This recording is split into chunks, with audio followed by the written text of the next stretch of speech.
बोली श्री सदगुरु महाराज। हमारे पिताजी से लागे छो मैं ले छे कियो बाबा सब अहूँ सब कुछ गुरु महाराज के जय घोष करियो। जय घोष करने से खराबी आर नहीं छे, बढ़िया बात छे। बोलिए श्री सदगुरु महाराज। अब तो अहाँ सब मेहनत जरूर करिए, लेकिन घंटा और करियो, बढ़िया रहता है। बोलिए श्री सदगुरु महाराज की। बंदाऊं गुरुपद कमज कृपा सिंधु नर रूप हरि। महामोह तम पुंज जासु बचन रवि करनि करा। धन्य धन्य सद्गुरु सुखद महिमा कही न जाय। जो कछु कहूँ तुम्हारी कृपा मोते कछु न बसाओ। सृष्टि की कणकण में विराजमान सद्गुरु भगवान के श्री पावन चरणों में कोटि सनमन। अपने निवास में विराजमान परम पूज्य आचार्य महर्षि योगानंद ब्रह्म जी महाराज की पाद पद्मों में नमन। इस पवित्र मंच पर उपस्थित साधुचरण, उपस्थित धर्मानुरागी सज्जनवृंद एवं धर्मानुरागिनी माताएं तथा भक्ति स्वरूपा बहने, आप सबों के हृदयांश की परमात्मा को भी मेरा बार बार नमन। आज हम लोग इस अधिवेशन के दूसरे दिन प्रथम सत्र में हम लोग बैठे हैं। संतमत का यह नियम है कि प्रथम सत्र में वेद उपनिषद संतवाणियों का पाठ होता है। जो पाठ होता है वही प्रतिपाद विषय बनता है। वक्ता अपनी योग्यता अनुकूल उनका व्याख्या करते हैं। तो पाठ में हम लोग सुन रहे थे योग को। वास्तविक योग का अर्थ होता है जोड़ना। किससे किसको जोड़ना? किससे किसको जोड़ना? जिससे जो बिछड़ा है, जिससे जो छूटा है। किससे कौन छूटा है? यह शरीर में जो जीवात्मा आबद्ध है, यह परमात्मा से छूटा है। बूंद रूप में फिसल कर संसार में आया है और शरीर संसार में ये बंध गया है। शरीर संसार में बंधने के कारण अब इसका कोई अस्तित्व नहीं है। शरीर की सारी इंद्रियां जिधर चलती है उधर उसको भी जाना पड़ता है।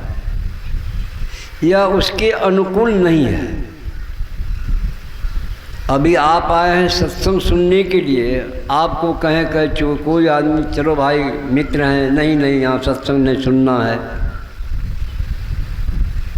नाच देखना है। आप उनके मित्र हैं, मित्र के वश में बरबस हो गए।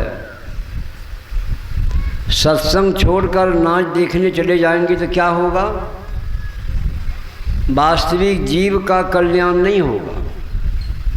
आप थोड़ी देर के लिए नाच का रहस्य उद्घाटन अपने आप कर लेंगे, लेकिन वास्तविक लाभ जीवन में जो होना चाहिए मनुष्य को वह नहीं होगा। क्या करना होगा? उससे बचना होगा। बचने के दाव का ही नाम है योग। बिना योग किए हुए आप बच नहीं सकते इस संसार से के दुख से। तो योग को हमारे पातंजल के ऋषि ने 8 भागों में विभक्त किया है। यम, नियम, आसन, प्राणायाम, प्रत्याहार, धारणा, ध्यान और समाधि। यम का भी 5 भेद है, सत्य, अहिंसा, अस्तेय, अपरिग्रह, ब्रह्मचर्य। नियम का भी 5 प्रकार है, शौच, संतोष, तप, स्वाध्याय और ईश्वर प्रणिधान। हम लोग पहला से चले, यम में सुन चुके हैं 5। पहला क्या सुने? सत्य। सत्य क्या है? सत्य है परमात्मा। संतों ने कहा, सत सोई जो बिन से नाही, जिसका कभी विनाश नहीं हो वह है सत्य। भगवान श्री कृष्ण ने कहा कि वह सत्य अभी है, कुछ देर कहीं चले जाएंगे या फिर कहीं से कुछ देर के बाद आएंगे, ऐसी भी बात नहीं है। अपने शब्द में कहा उन्होंने, नास्तो विद्यते भावो ना भावो विद्यते सता। वह सत्य त्रैकाल अबाधित है, पूर्व में था, अभी है, बाद में भी रहेगा। सत्य के अस्तित्व को कोई मिटा नहीं सकता। इसलिए हम लोग सत्संगी होकर सत्य का आचरण करें, सत्य को अपनावें, सदा सत्य बोलने का प्रयास करें। और सत्य बोलने का आप प्रयास करेंगे तब आगे कहाँ बढ़ेंगे? अहिंसा। अहिंसा को हमारे राष्ट्रपिता महात्मा गांधी ने लिया है, अहिंसा परमो धर्म। जो अहिंसा को अपनाया है वह परम धर्म को अपनाया है। हमारे आराध्य इस अहिंसा और अहिंसा को 2 भागों में विभक्त किया है। एक को कहा वाद हिंसा, दूसरा को कहा अनिवार्य हिंसा।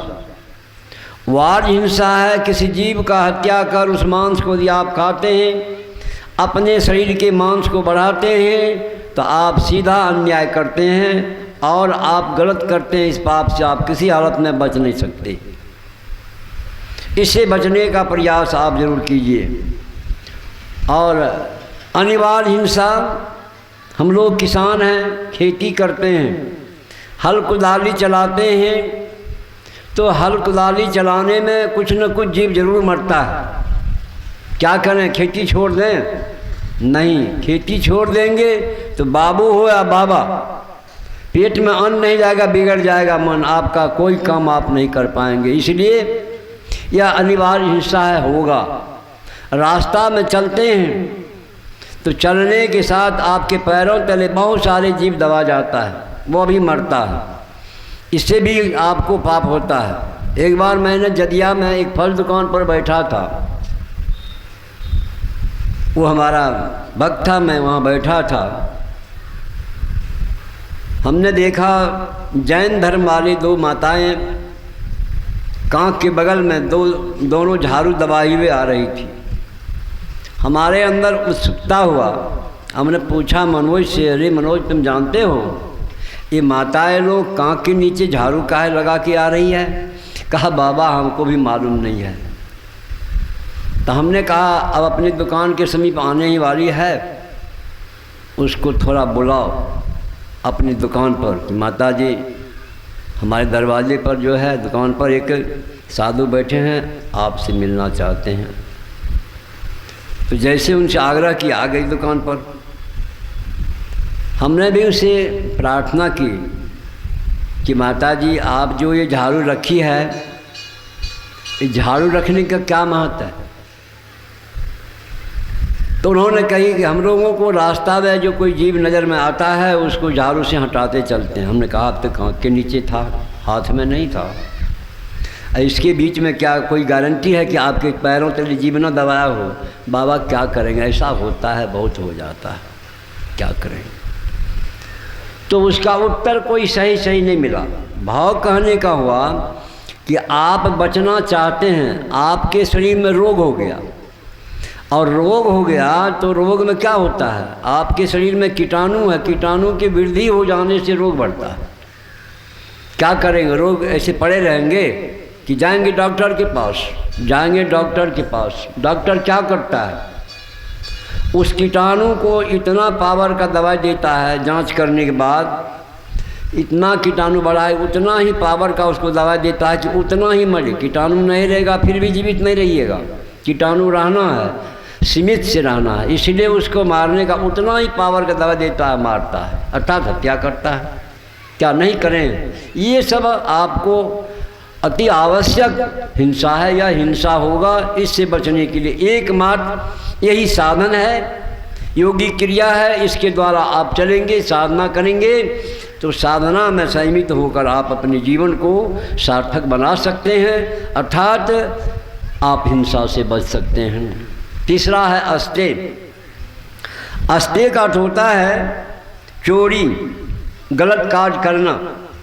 यदि आप गलत कार्य करते रहेंगे तो सत्संगी किसी काम का आप नहीं रहेंगे, इसलिए आगे बढ़िए। अपरिग्रह, अपरिग्रह का अर्थ होता है जरूरत से ज़्यादा धन संचय नहीं करना चाहिए, लेकिन है किसी को संतोष।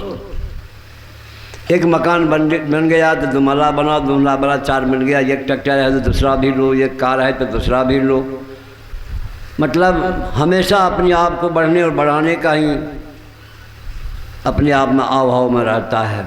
इसलिए संतों का निर्देश है कि नहीं, साईं इतना दीजिए जामे कुटुंब समाए, मैं भी भूखा ना रहूं, साधन भूखा जाए। यह परिमित ढंग से यदि आप धन सर्जन करते हैं तो आपको क्या होगा, आप में कोई अधिक आसक्ति नहीं होगी, आप में किसी प्रकार की उत्तेजना नहीं होगा और आप साधन में रिक्त हो जाएंगे।